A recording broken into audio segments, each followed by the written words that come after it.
In today's video, we're taking a look at the latest trade talk on the Winnipeg Jets. Does Pierre-Luc Dubois want out of Winnipeg? What is going on there? Plus, is their captain, Blake Wheeler, actually on the trade market? We'll discuss that scenario. Plus, we have the latest updates on the Edmonton Oilers maybe trading Tyson Barrie, the latest free agent talk on Filip Forsberg and Ville Husso. Plus, we have an update on a new Senators arena, some signings, and a recap of Game 4 between the Avs and Lightning. All that coming up next. So welcome back to another video here at Top Shelf Hockey. As I mentioned, we have a variety of NHL news and rumors to talk about here today. I want to start with Game 4, the Stanley Cup Final that went down last night between the Colorado Avalanche and the Tampa Bay Lightning. I know a lot of you are probably thinking about Game 4, and the first thing that comes to mind is the game-winning goal in overtime and the controversy that was stirred up by John Cooper and his post-game media availability and the whole too many men scenario. Of course, it was a great hockey game. First and foremost, I thought it was a fantastic game of the Lightning. Were the dominant team early.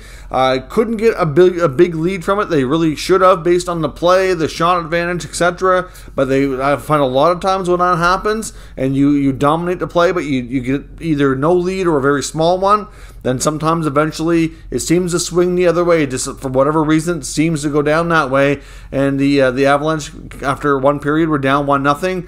They came back, tied it, 1-1 on a goal from Nathan MacKinnon on the power play. Lightning go up 2-1 on a really weird backhand shot from Victor Hedman that I really thought Darcy Kuemper should have had. At that point, I was starting to wonder if things might get ugly for Kuemper, because it was just one of those goals that you're just going to go, ooh, he should have had that one. I understand the backhand shots from a goalie's perspective. It is a lot tougher to read, but still, it's a shot. He definitely should have had that one. But then the Avalanche later tie it up. And then it goes to overtime where Nazem Kadri, in his first game back, after a long layoff and after having thumb surgery, scores the game-winning goal. At first, he didn't even know it was in. The Avs didn't know it was in. When I seen it live, I wasn't sure if Vasilevsky made the save or what happened, but the puck went into the top of the net. It was actually lodged under the bar, so it 100% went in because obviously it was sitting right there.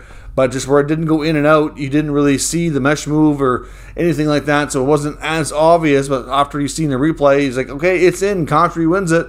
And I never even thought anything more until long after, when I seen Cooper's availability, talking about how he's so disappointed for his team because of the game-winning goal and they should still be playing and it shouldn't have counted. I was like, what is he talking about? I really didn't know, because I never noticed anything right off the bat. So, of course, then I start looking at social media and I see a lot of people speculating what he's talking about, and it seems like it's too many men.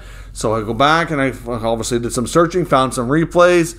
It's like, okay, and I do see where he does have a point. But one of the replays I looked at, there was 6 Avalanche skaters, but there was 7 Lightning players. Now, I guess the difference is that the Avalanche player who jumped early, being Kadri, got into the play more, whereas the Lightning players, even though there were 7, and I seen the still image and froze it, and it's okay, there's 6 Avalanche, 7 Lightning, but you know, there's a difference when you're going off the ice, I guess. And clearly the referees, though, were not calling anything. Like, that was an all-out assault battle going on there. There was egregious calls on both sides in the final 40-50 minutes. Easy. That could have been called both ways, and they didn't call anything. They called a few penalties early on. Each team had a couple power plays, and then they put their whistles away.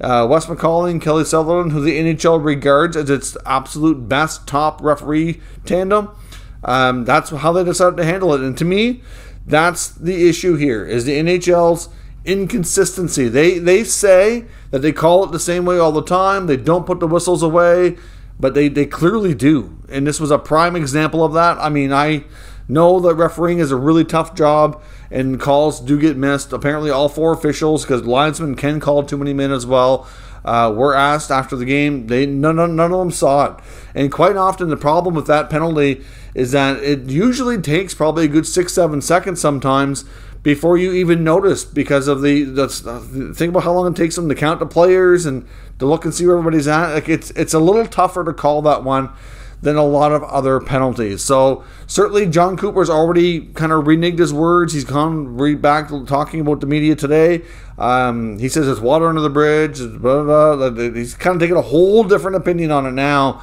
And to be honest, the Avalanche deserved to win that game anyway. They were by far the more aggressive team that were getting all the chances in overtime, and it was just a matter of time before they beat Vasilevsky. So to me, I understand Cooper's point originally.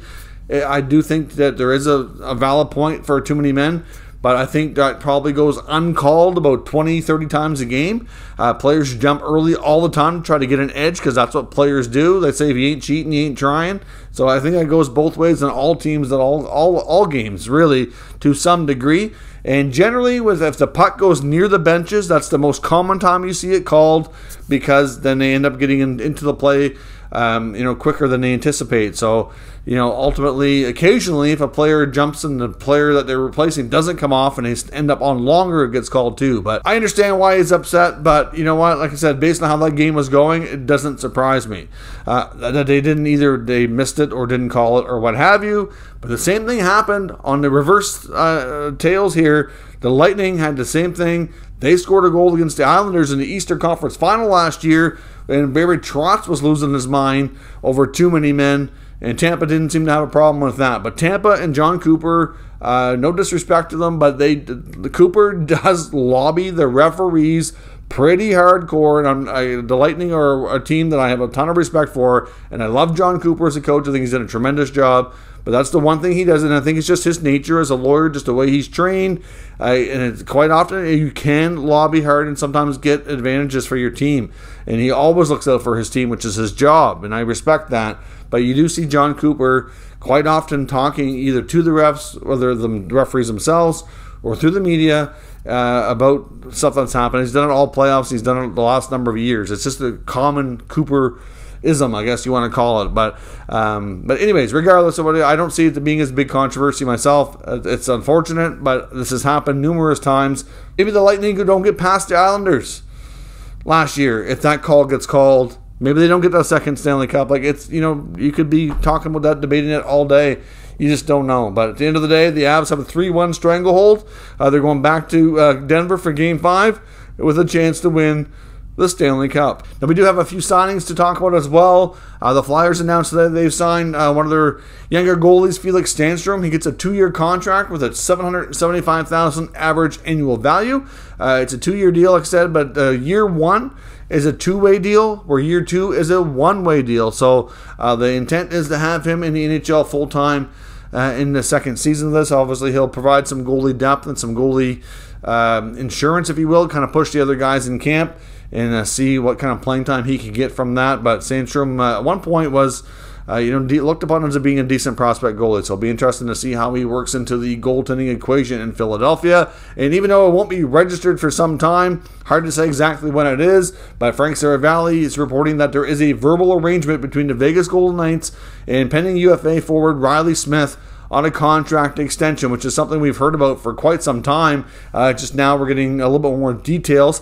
Saravalli believes it's going to be a 3-year deal at $5 million per season, which is pretty similar to what he was currently just earning on the last contract. And he's been a pretty productive player for them, been an original member of the Golden Knights roster there from day one, and been a good fit. And we knew that they were very interested in bringing him back. So no big shock there, and I'm not sure when they will officially confirm that, but probably want to do some other moves first before they register it with the NHL, just before because of all the cap complications that they're facing going into this offseason. We also got word that another prospect is leaving the North American game to head back to Europe, and that's Flames prospect defenseman Eetu Tuulola, who's a 2016 draft pick from Finland. Spent some time playing for the American Hockey League affiliate, and will now head back to Finland. So I take it things are likely not working out, and obviously he's not really on the radar to be making the NHL roster here anytime soon. Of course, we got huge news out of Ottawa today. There is a dedicated video on the channel. Just want to mention it quickly in case you didn't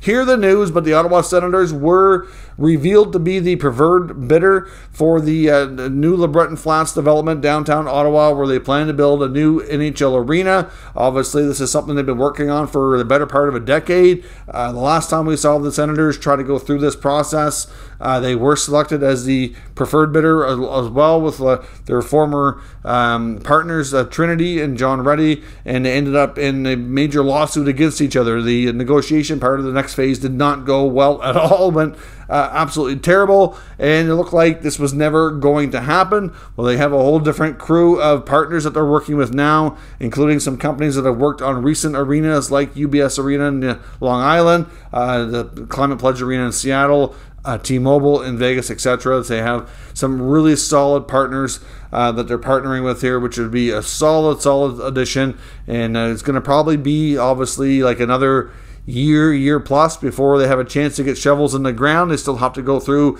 a lease negotiation with the city, and then from there they have to go through some provincial and federal approvals, which is just a formality but does need to go through, and then from there they can hopefully start to build. Early 2024 would be the earliest that they'd be ready to do that. So you're probably looking at a good 3, maybe 4, like 3 solid years at least before this arena is ready.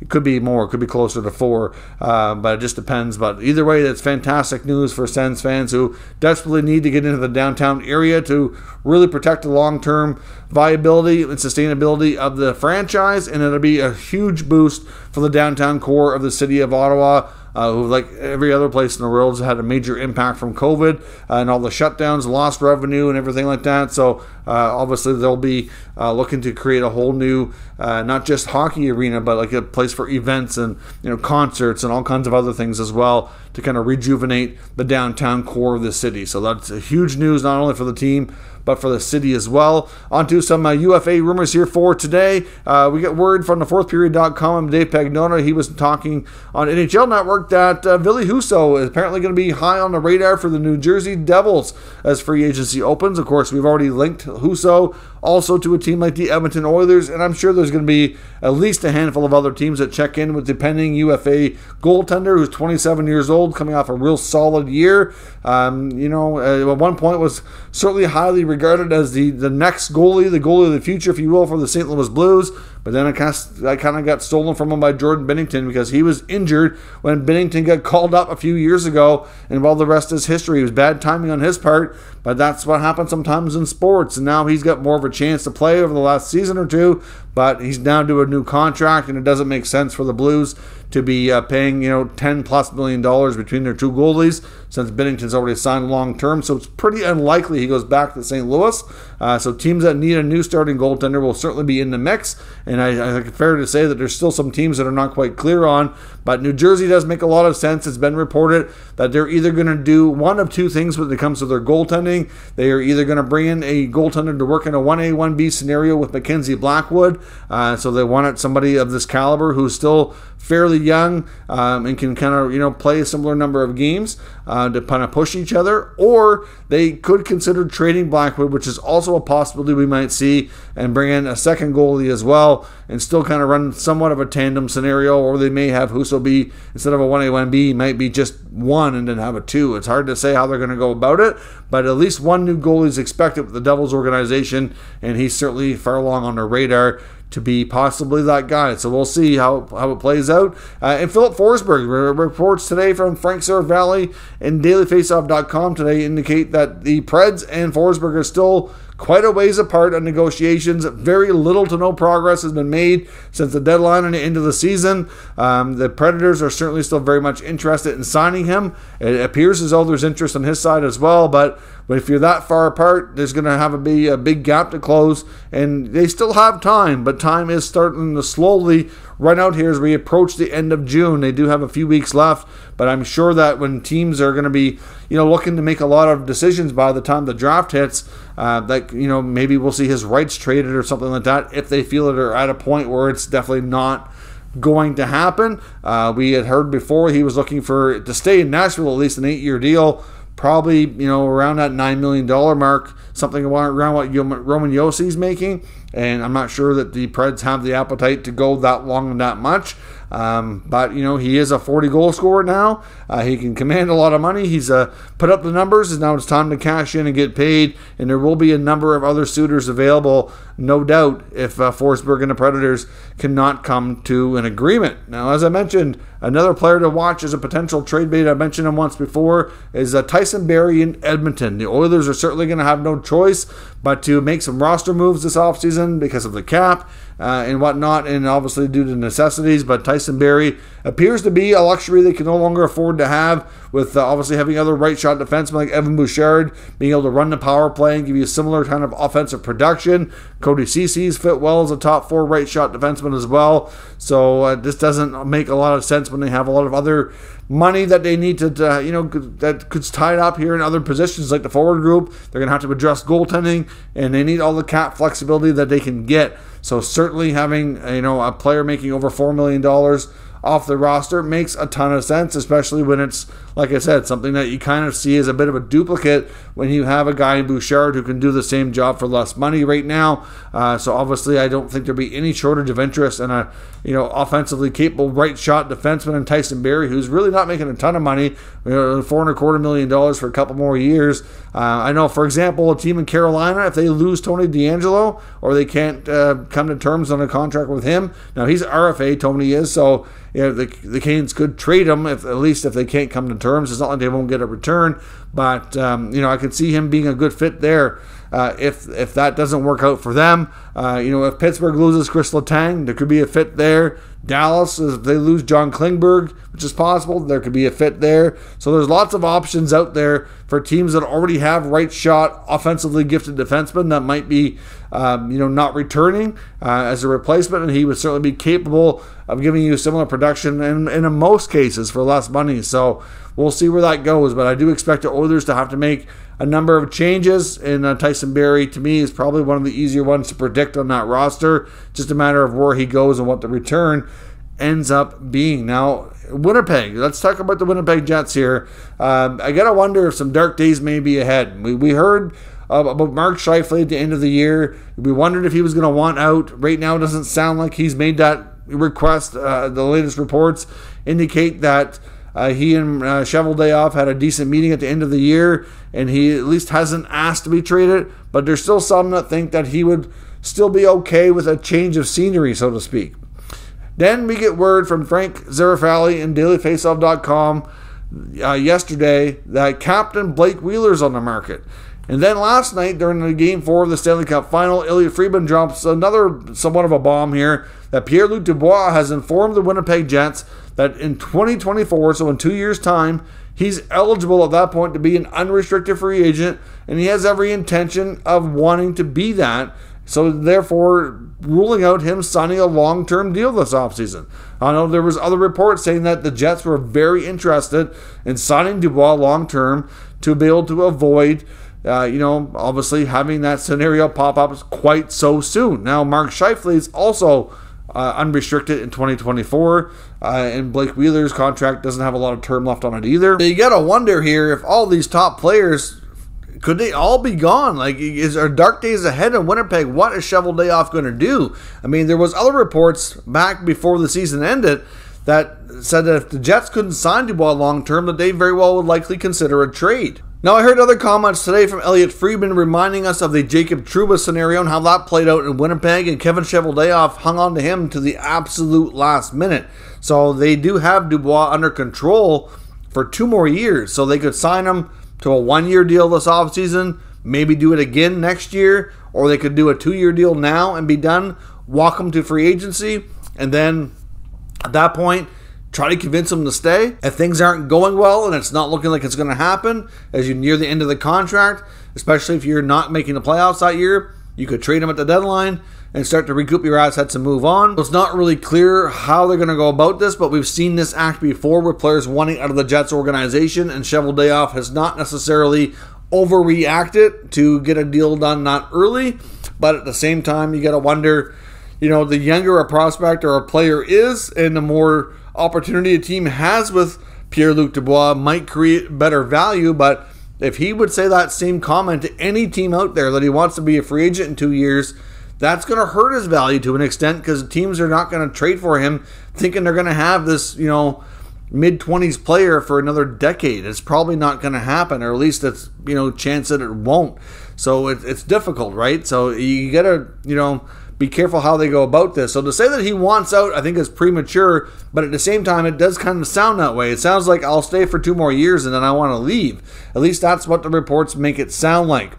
Now, whether or not that's really the case, or do you just want to explore things it's a different scenario. But, saying you want to explore free agency doesn't exactly give you that warm and fuzzy feeling that you want to stay, right? So then the other reports on Blake Wheeler, Friedman is saying today on the podcast that for 32 Thoughts that he got the sources indicate to him that the Blake Wheeler reports are true. He's backing up Saravelli's reports and saying that he's heard that it could be a mutual decision, that the team and player have talked and that they're on good terms, but it might be just time to move on. So Blake Wheeler has a lot of control through his contract, but it sounds like he might be willing to work with Winnipeg if that feels like a good fit for him and his family, that they'll certainly work with him to waive a no trade or no move if necessary, if it's a scenario that he's on board with. So it's going to be very interesting to see how this all plays out. I do really, really wonder about the locker room dynamic between Wheeler and Scheifele. I know those two have been really tight, good buds for a long time. But, I mean, it just seems like their leadership might not be the most conducive for inclusion and working with all the other players. It just seems like they've had a lot of issues in that regard, and it's really gotten a lot worse since Byfuglien hasn't been there, and I think he was kind of maybe that in-between buffer, if you will, to kind of, keep the locker room from being divided. And now it just seems like it's, at least it appears as though there's issues, like I said, based on what Paul Stastny said at the end of the year. Sure, it sounded like he wasn't overly thrilled in making comments about players being selfish, and it just sounded like a lot of it was geared at Mark Scheifele. You just got to wonder if they've all kind of just hit ahead here and to say, you know what, it's time for a change. And there's other reports, like Friedman was also saying, that a lot of people in the Jets organization will say how hard the last couple of years have been. Obviously, like any team going through this in the NHL, dealing with COVID and all the restrictions, no fans in the building. It's been a rough couple of years for everybody, and obviously, depending on how you handle it, how you deal with it, different people are going to handle it differently than others. And for some people, there might be just at their tipping point that they just need a fresh start.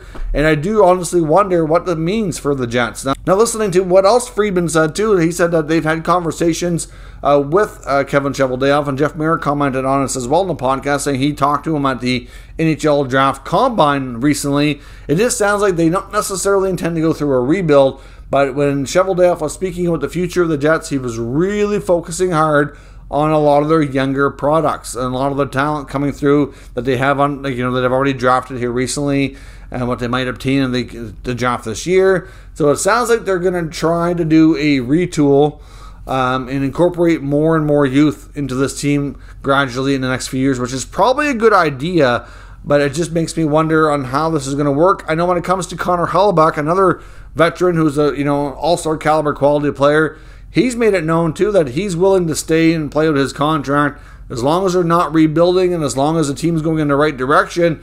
And I wonder if he starts to see trades of Wheeler or Scheifele, and he hears these reports on Dubois not wanting to stay long term. Is he going to want out too? Like, it just seems like we might be heading into some real interesting yet potentially dark times in the Winnipeg, and it concerns me for that franchise. Obviously, since they've been back to Winnipeg, they've had some tough years, they've had some successful years, and just after building it up and getting a good stretch of success, of making playoffs and winning around here or there, going deeper in the playoffs, and just it's all gone backwards ever since then.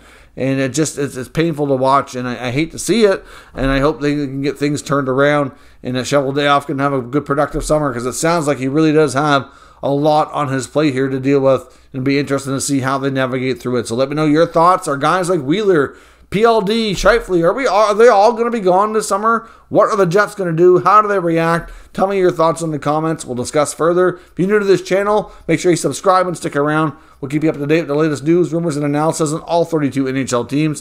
Thank you for watching, and I'll catch you next time.